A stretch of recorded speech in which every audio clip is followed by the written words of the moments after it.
Hello everyone, this is your host Vaibhav.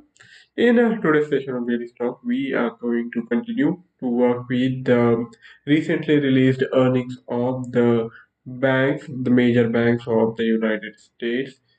On last Friday, 12th of January, we received the quarterly earnings for the major banks, including the Bank of America, the JP Morgan Chase, Wells Fargo, and I think two, three other names which I'm not remembering right now.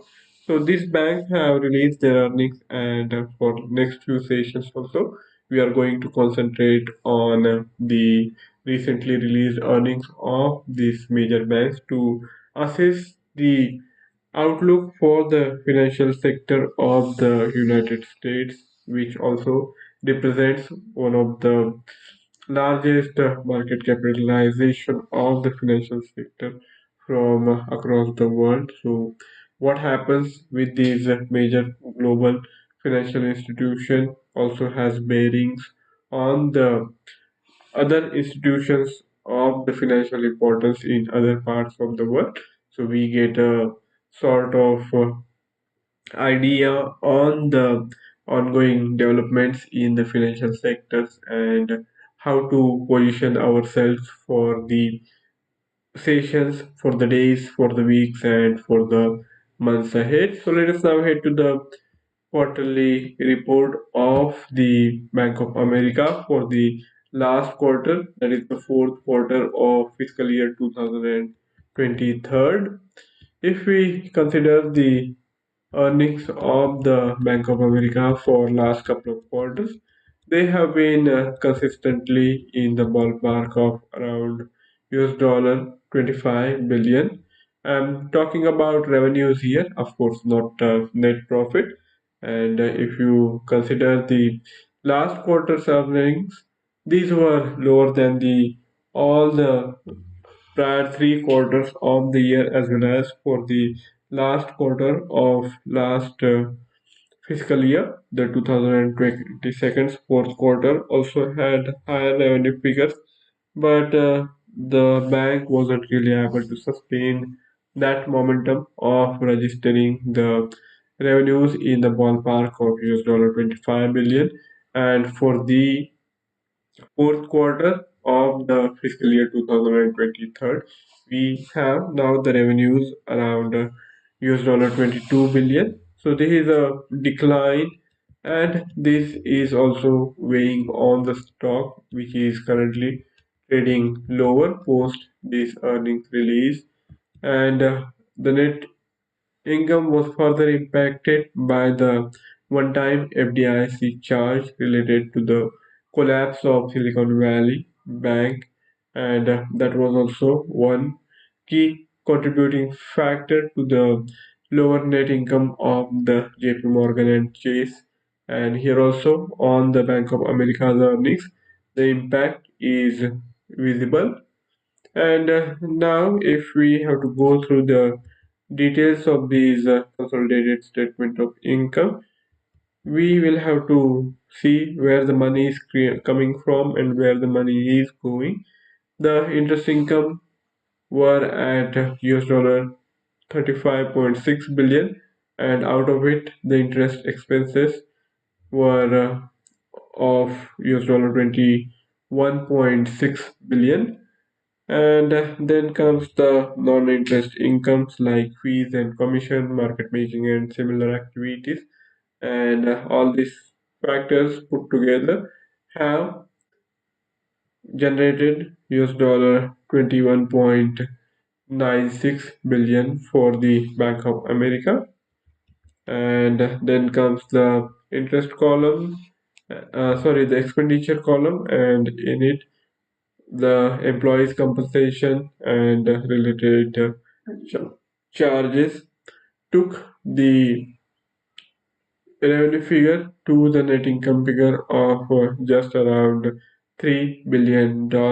So all these expenses have reduced the net income for the bank, and there were also other general operating charges of US dollar 2.9 billion, and this is related to the FDIC one-time charge on the bank's revenues, and this has resulted in the net income of the bank diving straight away from around $8 billion to just little over $3 billion. So there is a significant reduction in the bank's net income, and I think this is something which we will have to keep in mind because we always go with the momentum, and we have to assess if there is any significant change in the business environment for the bank, and this reduction in the profit doesn't really look good. And if we compare it to the its peer of other major financial institutions, the Bank of America is also competing with similarly placed financial institutions like Wells Fargo, JP Morgan Chase as well. And in the case of JPM, we saw that revenue was, of course, lower, but that didn't mean the revenue was half of what it was earning prior to the this incident or prior to this provision. So here the impact is lot higher because I think again we have to look at the net figure numbers for the JPM and for the Bank of America. The Bank of America is earning lower, and from those lower earnings again these one-time payments were deducted, and as a result of that this has resulted in significantly lower net income, net profit for the shareholders of the bank. Now, if we have to consider its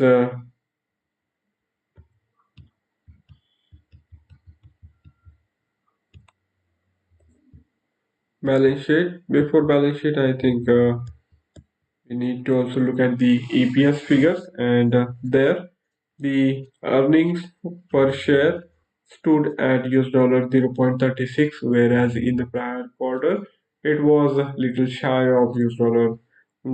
So there is the significant reduction in the EPS as well. Now all this points to the current scenario being of bit worry for the bank's management, and I think of course they will be trying to find ways to boost the bank's profit and the earnings number in the coming quarters. Now we will have to shift our gear from fundamental to the technical.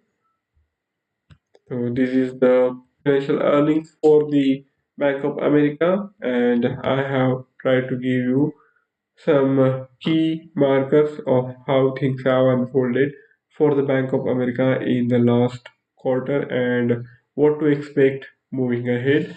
The Bank of America stock also didn't really do well in the in the last fiscal year, and this is not really likely to change anytime soon because I feel that from the longer term to medium term perspective, it is in a bearish zone, and that puts it at disadvantage. Of course, the momentum can change, and if and when that happens, the outlook will also change. But given how things stand at the moment, I feel it is better for us to trade cautiously and go with the flow, see how the momentum is, and then trade accordingly. If we look at the Bank of America's charting over last 1 month, it had seen sharp rise from sub 30 level to just little below $35. But after that, it has gone into these steep decline and given up more than 10 percentage point from that peak. But still, if we look at its current positioning, it is below the prior consolidation phase low. So I feel now that it has given up on the recent swing support, then that points to the change in the sentiments, and in the next couple of sessions at the minimum, I feel the outlook is going to remain bearish, and we will do well to keep looking for the opportunities to go short. So for us, the key price zone to watch out on the higher side is going to be around US dollar 33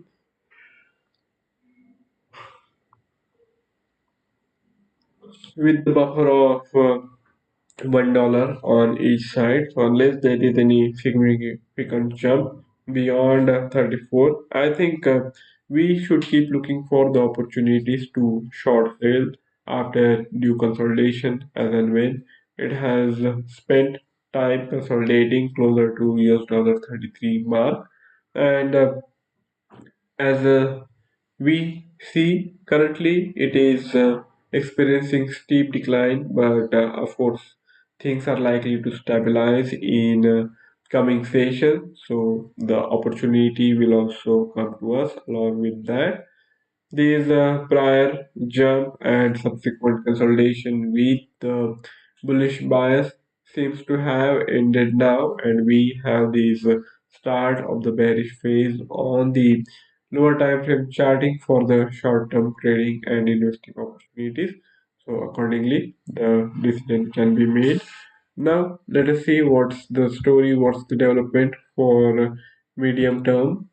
And for the medium term, the things don't really change much here also. We will have to consider and keep in mind that there has been extended rally in the Bank of America shares for last 2 months before it started to go sideways. We have seen that major indices for the US also did quite phenomenally well, and that also rubbed off on the major financial institutions like Bank of America. Now, as it seems to be losing momentum and trading just close to the prior peak of the Bank of America, I feel we will have to trade cautiously here, though it is not bearish on the medium term horizon. But still, if it doesn't really decline and continues to drop below the 30 level, then we will have to change our assessment. But as long as it keeps consolidating with the bullish bias closer to these price levels of around 31 to 32, maybe the opportunity will come to us to go long in coming sessions. Otherwise, the opportunity to short sale can also be exploited, but for that, the formation will have to be seen like our requirement for the particular trading and investing system. So from medium term perspective, here we have the Bank of America stock, which has rallied significantly higher, but it is now likely to spend some time consolidating, and in that extended consolidation we will also get the good idea of where things stand and what to plan ahead. From longer term, the outlook remains bearish, and now moving forward for next couple of weeks at the minimum, the price zone of around 36 to 38 is going to be crucial, and we will have to take the trade only when this ongoing move on the higher side doesn't really extend much beyond these price band, and if and when it is able to cross and hold above 40, then we will have to change our assessment. But till that happens, and if it now goes into a consolidation phase closer to the 35 level, as and when it starts to dip again, we can even think about initiating a new short sale trade.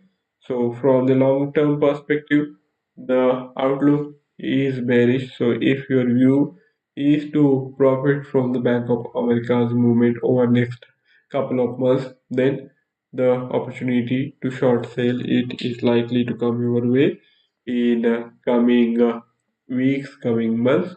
So we have seen the outlook for the Bank of America stock from all the three time horizons, the short term, the medium term, as well as the long term. The long term outlook is clearly in favor of bears, but it is a bit muddled for the medium term and the short term because there we will have to adopt a wait and watch approach.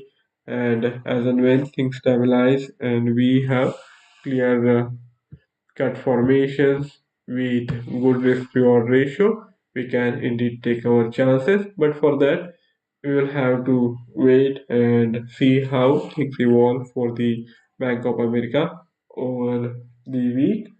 So that's all from my side for today's session of Daily Stock, where we considered the Bank of America's financial earnings along with its starting information to assess if there are emerging opportunities to trade and invest in the Bank of America.